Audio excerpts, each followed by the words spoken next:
Erwin Tulfo, aka Erich Sylvester Tulfo, 250 years na makukulong? Oh my goodness! Grabe, gurgur na siya noon, nakakulong pa rin yung kanyang kaluluwa. Okidok, my gulay. Ano ba ang mga eksena? Ano sa tingin ninyo? Happy New Year sa inyo mga palangga. Hi Melvin, Lakindanom. Hill, how are you? Thank you so much guys.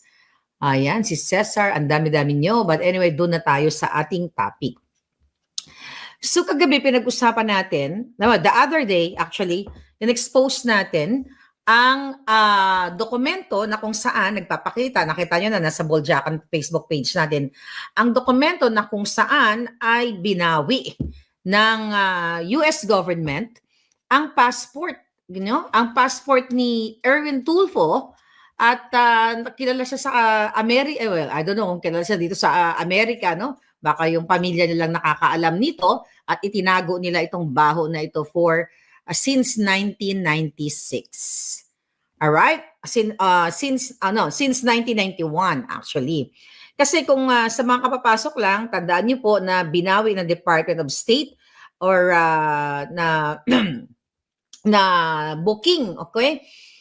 Ni-revoke yung kanyang passport ni Erwin Tulfo. All right. The Erwin Tulfo or ni Erich Sylvester noong 2021 dahil napag-alaman nga na yung kanya palang passport, okay, ay punong-puno ng kasinungalingan. Ang kanyang identity ay ninakaw lamang, hindi nga natin alam kung meron bang nag-exist na Erich or Eric Sylvester. Erich, I think that's the right pronunciation. Kung may nag-exist ba na Erich Sylvester Tulfo.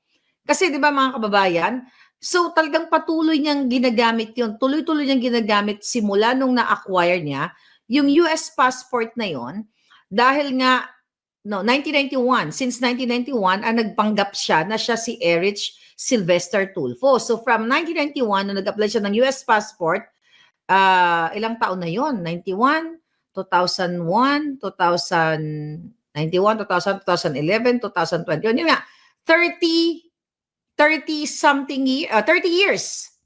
Right? Tama ba ang calculation ko? 2001, 2011, 2021. Yeah. 30 something years niyang talagang pinakinabangan yung fraudulent passport niya. Imagine mo, nagdadalawa ang birthday niya. Ang birthday niya ay December 30 dun sa Erich Sylvester at yung tunay pala niyang birthday is August 6.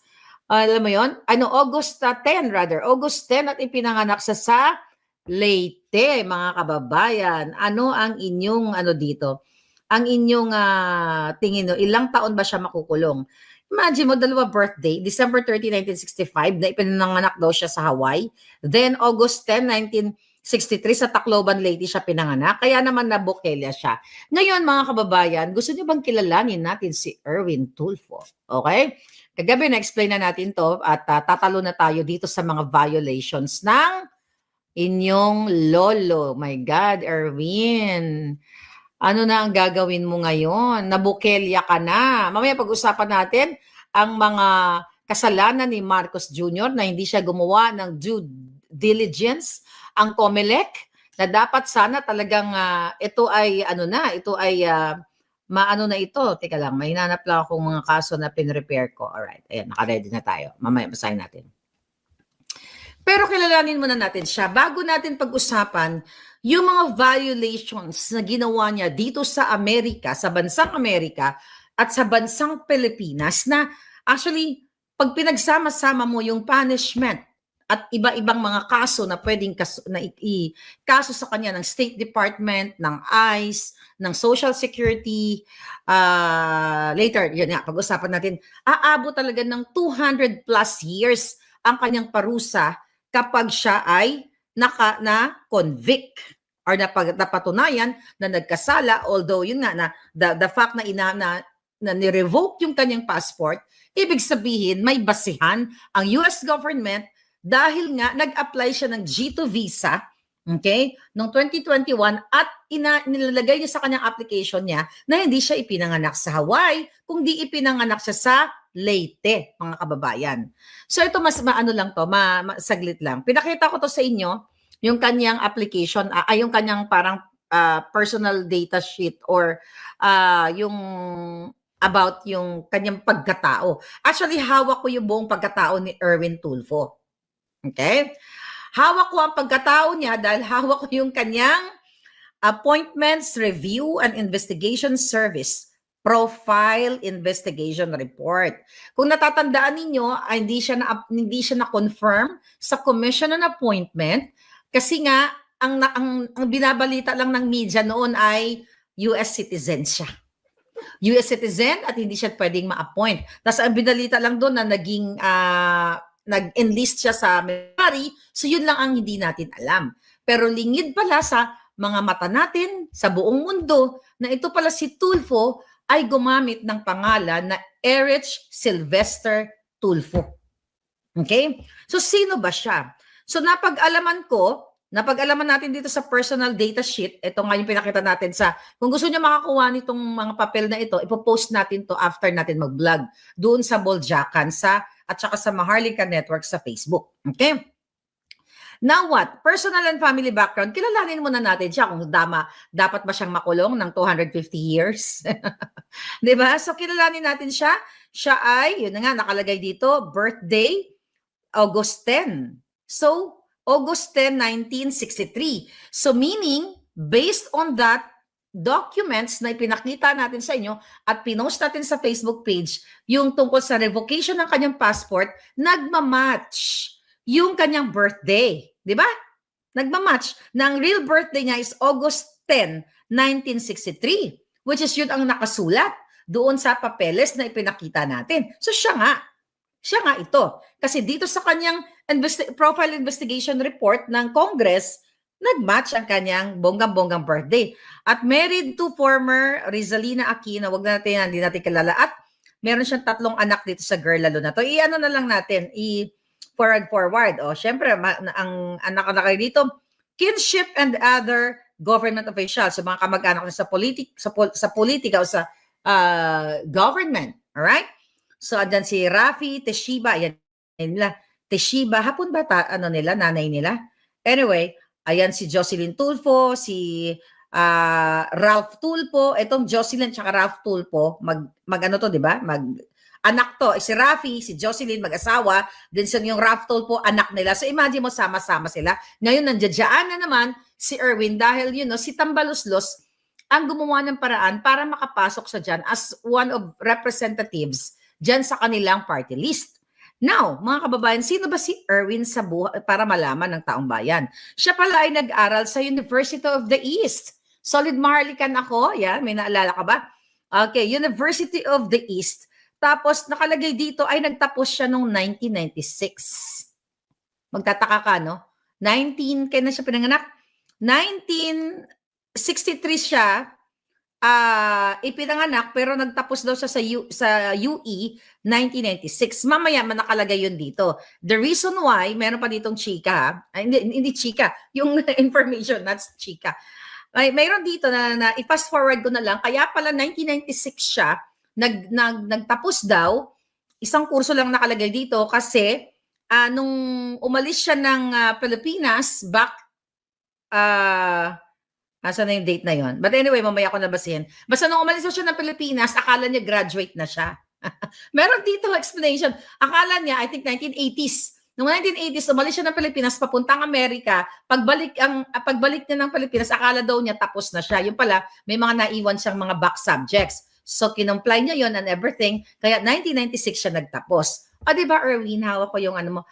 Alam nyo, sa totoo lang, hindi ko naman kaaway ito si Tulfo. Pero kaaway siya, sa mata ng taong bayan, sa mata ng mga palangga ko sa Amerika, sa mata ng mga kababayan natin sa Pilipinas, sobrang greedy na.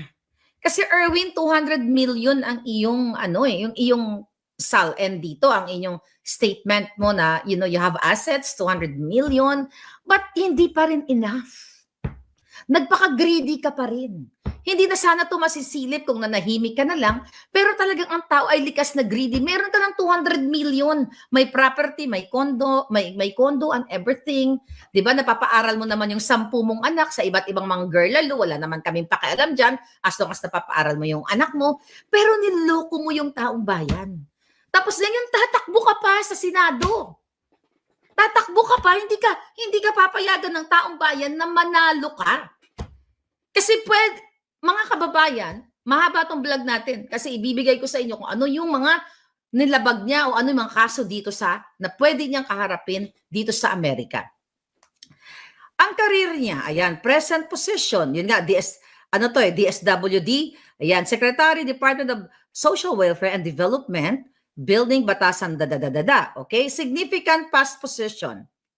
President and Chief Executive Officer, Erwin Tulfo Center of... Huwag natin basahin yung mga kadyotahan na yan kasi irrelevant. O, mahaba yun. Mamaya pupunta tayo sa juicy part. Honors, awards and recognition. Nagtaka ka ba, Erwin, kung bakit ko ito nakuha?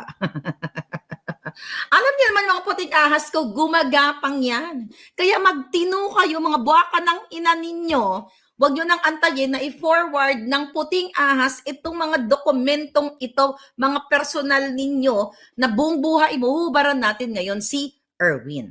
Organization affiliation, kapisanan ng mga broadcaster ng Chuba Chuchu ng Pilipinas. National Press Club, ganun. Investigation report, ito. Opposition, once sworn opposition by Attorney Fromencio Pulgar, dated September 29, 2022, received by the Commission on the same date, okay, inopose nila the confirmation of subject official based primarily on the ground. Ito pala daw yung ground. On the ground of nepotism. Dahil nga may mga kamag-anak siya dito, may kamag-anak siya si Tulfo, yung Jocelyn, dami yung anak. Pero alam nyo, kunwari lang ito. Kasi baka itong pinakausap niya na wag nang sabihin na siya ay Amerikano. 'Di ba? Hindi pa nga siguro nalaman ng Congress during those times na ito na siya ay ni-revoke kasi na-revoke yung kanyang passport, US passport. So nakalagay lang dito kaya hindi siya na-confirm because of nepotism. Kung yan ang basihan, no, di dapat tanggalin si Bangag, si Sandro Marcos, Jack Bangag din, si Tambaloslos, si mga Romualdez, si Yeda, lahat sila. Hindi dapat, kung pagbabasihan natin, kung tatalinuhan natin na hindi naman nagpapanggap na galing-galingan tayo dito, kumbaga average lang tayo na mayroong na tama yung senses. Kasi sa vlog na ito, hindi tayo naggagaling-galingan. Pinag-aaralan natin ang bawat buka ng bunganga natin. Hindi porkat sinabi ko sa inyo ay matalino at magaling na ako.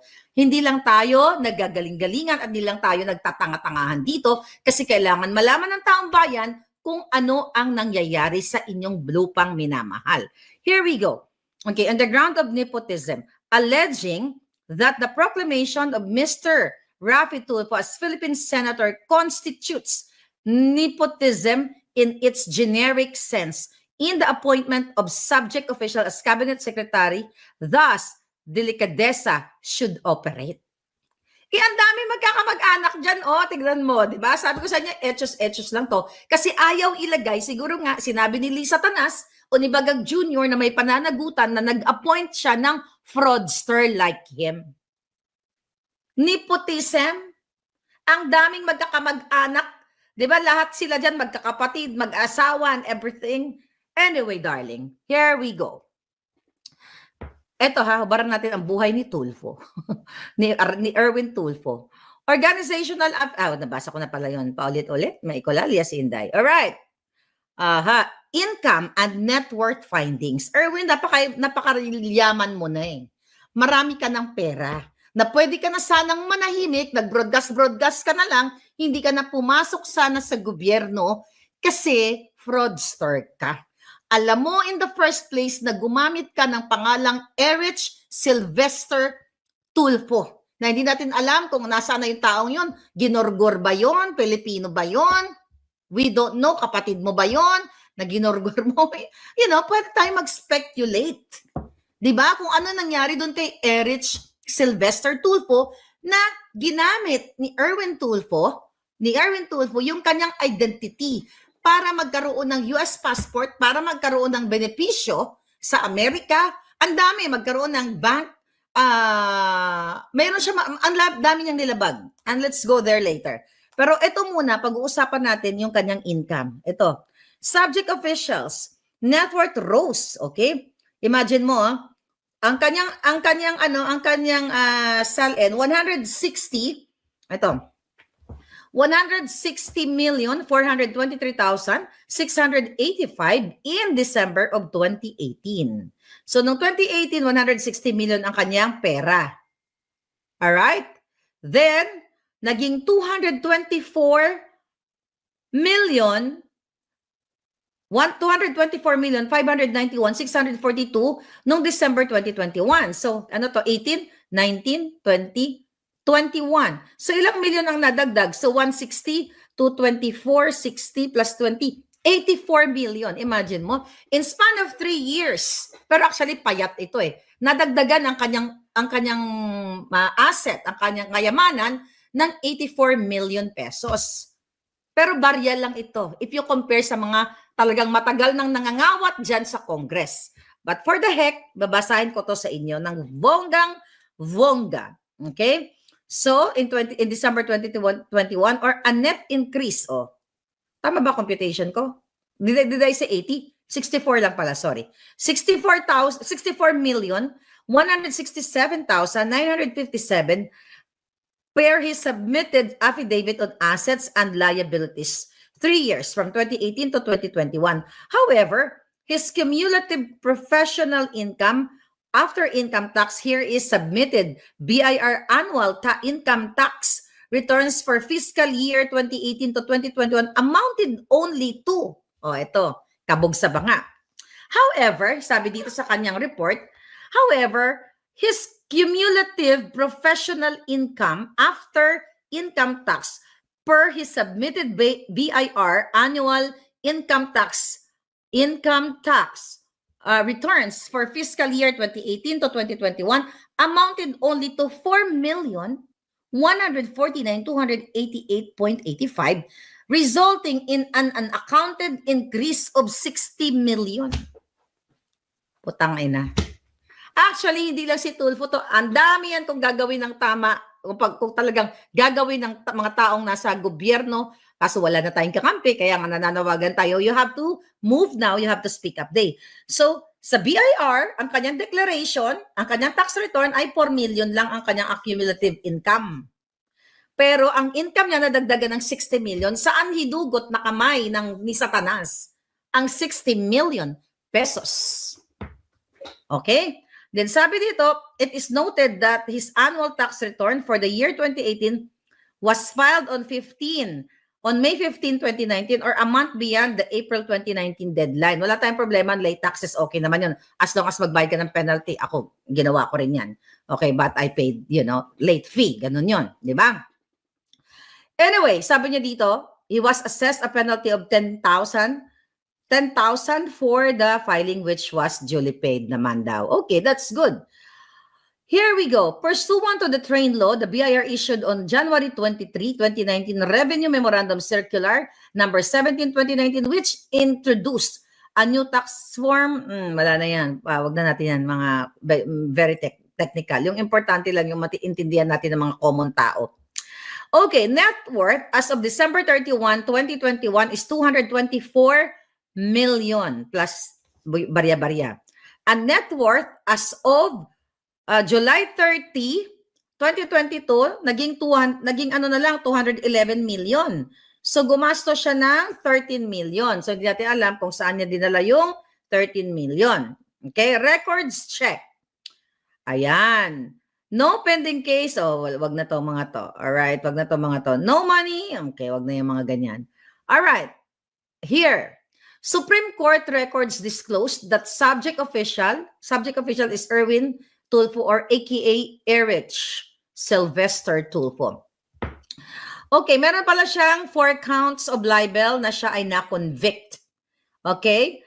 Convicted siya sa kaniyang libel case. But here is the decision.